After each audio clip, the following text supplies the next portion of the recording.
Hello everyone, I am Sandeep Verma, your physics PGT teacher. I hope you all are happy and healthy at home. आपकी physics study में आगे बढ़ते हुए आज हम कुछ और एनसीईआरटी एक्सरसाइज प्रॉब्लम सॉल्व करेंगे सेकंड चैप्टर से, right? Some important NCERT questions. So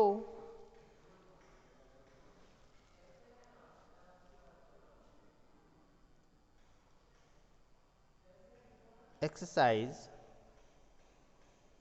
questions of chapter 2. Clear? So इसमें हम स्टार्ट करते हैं नेक्स्ट क्वेश्चन से. देखिए, क्वेश्चन नंबर 2.7 तक हम सॉल्व कर चुके हैं पार्ट फर्स्ट में. आज हम बात करेंगे क्वेश्चन नंबर 2.8 की. ठीक है, जितने भी कॉन्सेप्ट हमारे न्यूमेरिकल प्रॉब्लम्स में आएंगे वो सभी कॉन्सेप्ट को हम क्लियर करेंगे और साथ के साथ न्यूमेरिकल क्वेश्चन सॉल्व करेंगे और हम डिस्कस करेंगे कि बोर्ड में ये क्वेश्चंस किस तरह से पूछे जाते हैं और ये भी डिस्कस करेंगे कि इससे रिलेटेड कैसे या कौन से क्वेश्चंस बोर्ड में मोस्टली आते हैं. क्लियर? तो चलिए स्टार्ट करते हैं. Question number that was 2.8. आप सभी के पास एनसीईआरटी बुक होगी, अदरवाइज आपके पास पीडीएफ तो होगी ही एनसीईआरटी बुक की. तो मैं सिर्फ क्वेश्चन नंबर्स को बोल के आपको क्वेश्चन एक्सप्लेन करूंगा, क्वेश्चन लिख के नहीं करेंगे, उससे वीडियो लेंथी हो जाएगा, right? So let's start. In a parallel plate capacitor with air between the plates, each plate has an area of 6 into 10 to the power minus 3 meter square and the distance between the plates is 3 millimeter. Calculate the capacitance of the capacitor if the capacitor is connected to a 100-volt supply and what is the charge on each plate of the capacitor. So इस question में बात हो रही है एक parallel plate capacitor की. Parallel plate capacitor के लिए हमें क्या क्या वैल्यूज गिवन है पहले वो नोट कर लेते हैं. तो इस क्वेश्चन में सबसे पहले हमें क्रॉस सेक्शन एरिया गिवन है, that was cross section area A is equal to 6 into 10 to the power minus 3 metre square. तो ये मीटर स्क्वायर में गिवन है, यानी कि एसआई यूनिट में, तो इसकी यूनिट कन्वर्ट करने की ज़रूरत नहीं है. After that we have given the distance between the plates is 3 millimeter. इसे हम मीटर में कन्वर्ट कर लेंगे. So that was the 3 into 10 to the power minus 3 meter, right? So we have to calculate the capacitance. We know that the formula of capacitance, right? और इसके अलावा जो हमें गिवन है that was potential difference between the plates is equal to 100 volt by an external battery, जो एक external battery से ये जॉइंट है. So now we know that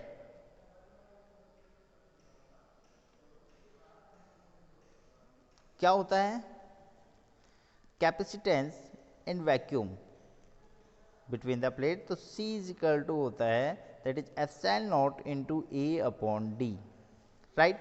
Put the value of each. Epsilon naught is that means permittivity of free space. The value of that one is 8.85 into 10 to the power minus 12 into the value of A 6 into 10 to the power minus 3 upon the D. Value of D is 3 into 10 to the power minus of 3. इससे 10 to the power minus 3 to 10 to the power minus 3 और 3 to the 6. We can say that is capacitance of that parallel plate capacitor is found to be 1.8 into 10 to the power minus 11 farad. Clear? Or we can say that 18 picofarad. इस point को हटा के यहाँ 10 to the power minus 12 कर देंगे तो 10 to the power minus 12 को हम लिख सकते हैं पीको की टर्म्स में. तो that was the solution of 2.8. जो नेक्स्ट क्वेश्चन है आपका 2.9, ये सेम रिलेट करता है आपके फर्स्ट इससे पहले वाले क्वेश्चन से. So now 2.9 explain what would happen if in the capacitor given in a exercise 2.8 a 3 millimeter mica thin sheet of dielectric constant K is equal to 6 were inserted between the plate while the voltage supplies remains constant and the second one is the after the supply was disconnected. तो same इसी question की या इसी condition की बात कर रहे हैं और इसी कंडीशन में आगे फॉरवर्ड चलते हुए कुछ वो कहते हैं कि अगर एक 3 मिलीमीटर यानी कि 3 मिलीमीटर ही डिस्टेंस थी पैरेलल प्लेट कैपेसिटर की, तो that was the parallel plate capacitor और इनके बीच की डिस्टेंस जो है डी है और इसी को हमने एक माइका यानी कि एक डाइलेक्ट्रिक कांस्टेंट के से फिल किया, राइट। अभी सप्लाई कांस्टेंट है, दैट मीन्स हमने इस पे जो 100 वोल्ट का सप्लाई है वो कांस्टेंट है, तब हमें इस पे कैपेसिटेंस कितना है या चार्ज कितना है वो फाइंड करना होगा। और उसके बाद हमें ये भी फाइंड करना है कि अगर हमने जो सप्लाई वोल्टेज है उसको हटा दिया, इज दैट मीन जो बैटरी कनेक्टेड थी उसको हमने रिमूव कर दिया, तो फिर कैपेसिटेंस या वोल्टेज क्या रहेगा उस कैपेसिटर पर, ये हमें बात करनी है। बिफोर दैट इस कंडीशन में हमें चार्ज भी निकालना होगा इसमें, क्योंकि इस क्वेश्चन में चार्ज भी पूछा हुआ है। तो how can we find out the charge on the capacitor? So the charge is, यहीं से सॉल्व करते हैं। The charge we know that Q is equal to C naught into V. So Q is equal to C naught 1.8 into 10 to the power minus 11 into V, that was 100. So charge कितना आता है? That is 1.8 into 10 to the power minus 9 of Coulomb. That was the charge on that one capacitor, right? अब बात करते हैं next question 2.9 की, right.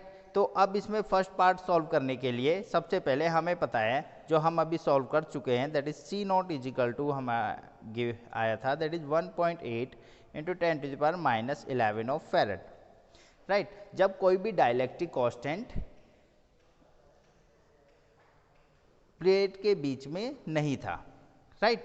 But अगर कोई डाइलेक्ट्रिक कांस्टेंट रख दिया जाए, सपोज कीजिए जैसे क्वेश्चन के according K is equal to 6 एक डाइलेक्ट्रिक कांस्टेंट है जो फुली फिल्ड है, देन वी नो दैट जो कैपेसिटेंस है वो इंक्रीज हो जाएगा, तो C upon C naught is equal to होता है K, और we can say that the C is equal to K into C not.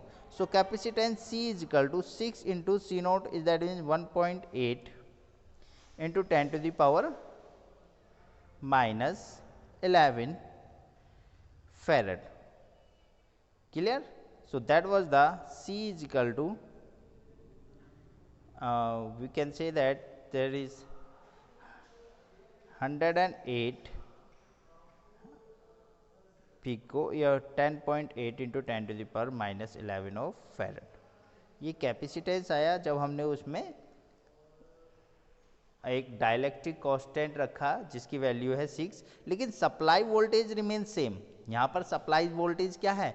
Same है। तो अब चार्ज की वैल्यू क्या होगी? If we find out the charge, now हम फर्स्ट पार्ट सॉल्व कर रहे हैं। नाउ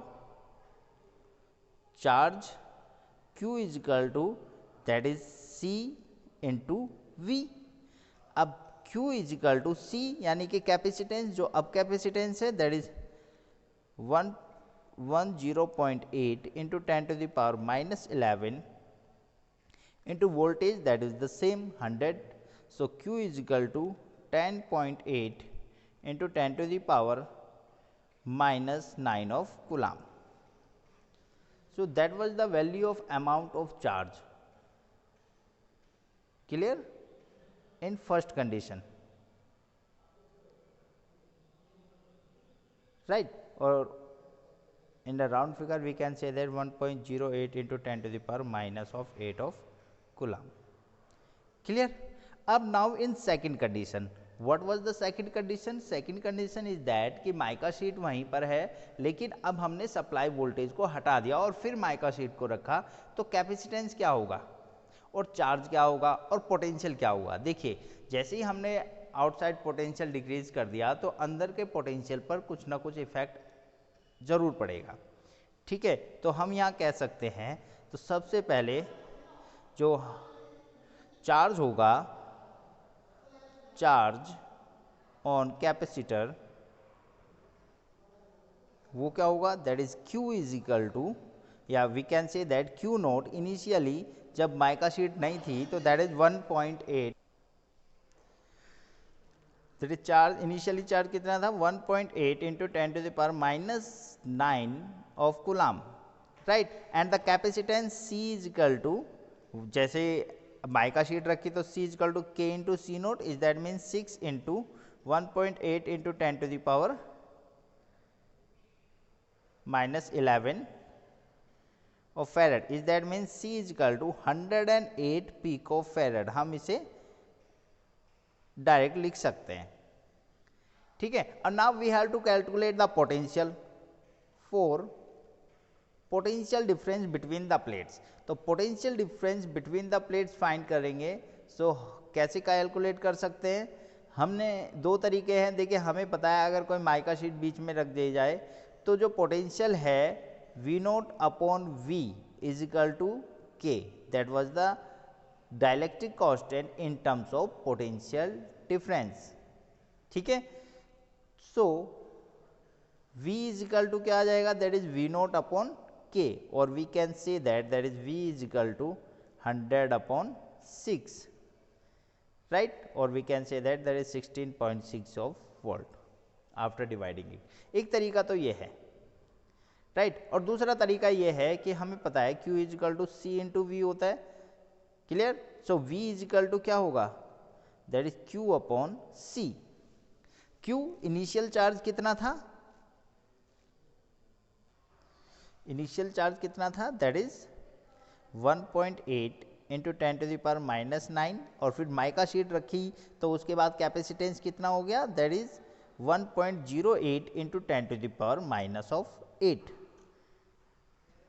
राइट, तो इसे डिवाइड करके तब हम पोटेंशियल की वैल्यू फाइंड कर सकते हैं, that is V is equal to 16.6 of volt, clear. तो that was the way how can we find out the potential, right. यहाँ पर देखिए ये that was the 1.8 into 10⁻, that was 1.8 into 10⁻⁹ of coulomb upon 10.8 into 10⁻⁻11 of farad, then it is calculated, then we can find out the value of V, right। चलिए next question start करते हैं। Question number 2.10,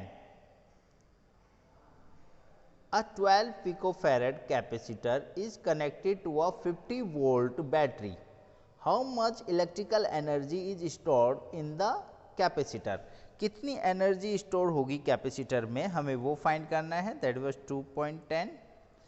what we have given the capacitance of parallel plate capacitor, that is 12 picofarad, that means C is equal to 12 into 10⁻⁻12 farad, clear, and we have given the potential difference V is equal to 50 volt between the plates of capacitor, then energy stored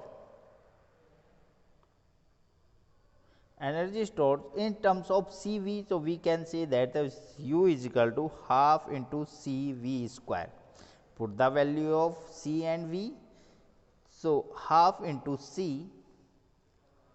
is, that means 12 into 10⁻⁻12 into V square is, that means 50 square. By calculating this we can get the answer, that was U is equal to 1.5 into 10⁻⁸ of joule, right. So that was the value of energy stored in a capacitor. For next question 2.11, a 600 picofarad capacitor is charged by a 200 volt supply. It is disconnected from the supply and connected to another charged 600 picofarad capacitor. How much electrical energy is lost in this process. So आपको C1 और C2 हमें given है, तो हमें energy loss find करना है। तो initial में अभी देखिए दो कैपेसिटर हैं, राइट, एक चार्ज है और दूसरा कैपेसिटर अनचार्ज है, और जब वो अनचार्ज है तो उसको हम अगर कनेक्ट करेंगे, ठीक है, तो एनर्जी लॉस वाले फॉर्मूले से हम इजीली फाइंड कर सकते हैं। या फिर हम इस तरह से कर सकते हैं कि पहले that is about the 2.11। So firstly find out the initial energy of both the capacitor. दोनों कैपेसिटर की इनिशियल एनर्जी निकाल लीजिए, दोनों को ऐड कर दीजिए तो टोटल इनिशियल एनर्जी आ जाएगी, और माइनस फिर जब उन्हें कनेक्ट किया तो फाइनल एनर्जी क्या होगी, वो फाइनल एनर्जी निकाल लीजिए और दोनों को सॉल्व कर दीजिए, राइट। चलिए इस क्वेश्चन को सॉल्व करके देखते हैं। So now question number 2.11, what we have given two capacitors C1 and C2 each of 600 picofarad, and the potential of C1 capacitor is 200 volt and the C2 is uncharged. That means the potential of C2 that is equal to 0. So total initial energy of the both capacitor U initial is equal to half C1 V1 square plus half C2 V2 square, right. दोनों capacitor की energy को add कर दीजिए। So 1/2 into C1, that means 600 into 10⁻⁻12 into converted in farad, right, into V square, that means 200 square, और plus 1/2 into C2, that means 600 into 10⁻12 into 0 square, that means ये terms तो 0 हो गई, तो ये बचेगा, that is 1/2 into 600, that means 300 into 10⁻12 into that is 4 into 10 to the power 4. That means total initial energy is equal to 300 into 10 to the power minus of 8 joule, or we can say that there is 3 into 10 to the power minus 6 of joule. तो ये total initial energy आ गई दोनों capacitors की। अब after combination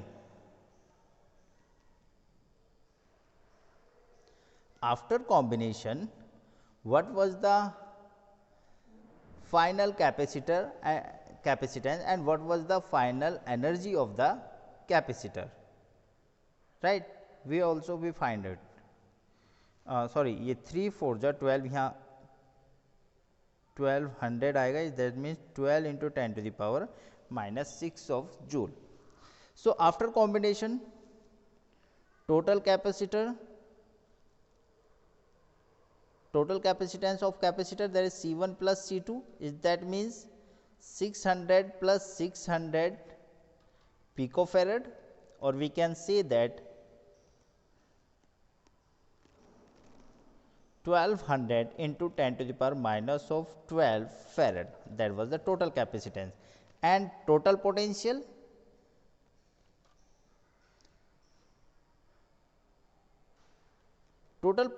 of combination कैसे निकालेंगे, देखिए total potential होगा, that is V is equal to total charge. ये ऐसे ही हम डेरिवेशन में भी कर चुके हैं, जैसे कि एनर्जी लॉस निकालते हैं तो सेम प्रोसेस हम डेरिवेशन से भी करते हैं। तो इस तरीके से करिएगा तो आपका डेरिवेशन भी इजीली याद हो जाएगा, right, upon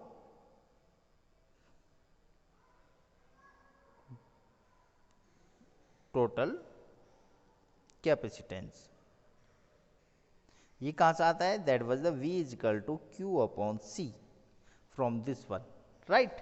so now total charge is that means Q1 plus Q2 upon C1 plus C2. Q1 plus Q2 is that means C1 V1 plus C2 V2 upon C1 plus C2, right.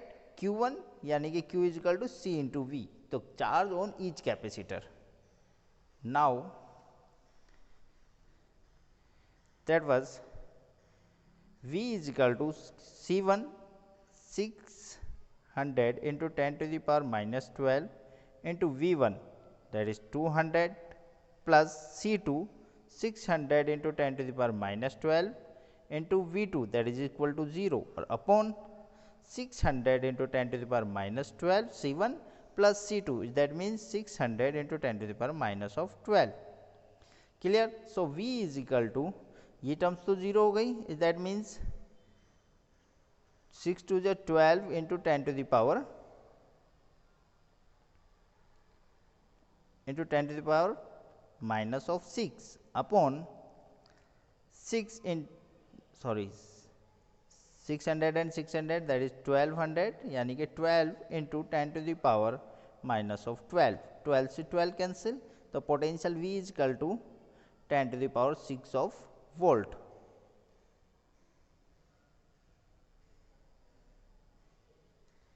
Clear? हाँ sorry little bit mistake is there, यहाँ पर जो होगा 10 to the power कितना आएगा that is 10 to the power 8 right, 4 powers कम हो जाएंगी तो that was the 100 of volt. जो पोटेंशियल आया final potential that is 100 of volt right. ये कैलकुलेशन आप खुद करके देख सकते हैं.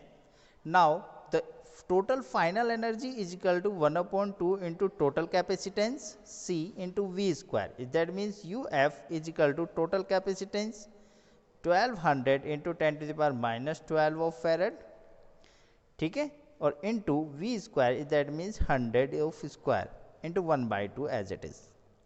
That means U final is equal to 600 divide कीजिए 1200 को तो that is 600 into 10 to the power minus 12 into 100 square that is 10 to the power 4 5 6 तो ये U final is equal to कितना है 6 into 10 to the power minus 6 of joule right. What was the loss of energy? To calculate the loss of energy, U final is equal to U initial minus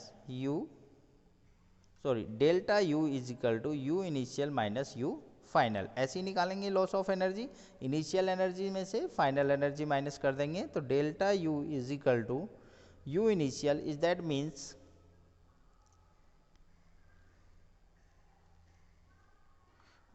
12 into 10 to the power minus 6 और minus 6 into 10 to the power minus 6 of joule right. So the delta U, the loss of energy is equal to 6 into 10 to the power minus 6 of joule. So that was the loss of energy while two capacitors are in combined. Clear? This problem can be solved by the other way. देखिए loss of energy के लिए हम derivation कर चुके हैं तो उसका जो डेरिवेशन है और उसमें जो वैल्यूज आती हैं वो क्या है, उस फॉर्मूले को डायरेक्ट पुट करके हम इसको सॉल्व कर सकते हैं. What was that? Delta U is equal to C1 into C2 and V1 minus V2 square upon twice of C1 plus C2. तो इस फॉर्मूले में पुट करके C1 C2 और V1 V2 की वैल्यू भी पुट करके हम डेल्टा U डायरेक्ट भी लिख सकते हैं, ये डायरेक्ट फाइंड कर सकते हैं 10 to the power minus 6 of joule right. So that was the another way how can we solve these types of problem. And one more thing class, you have to solve all the problems and tell me on the comment section which questions you cannot be solved so that I may help you. Clear? Thank you everyone.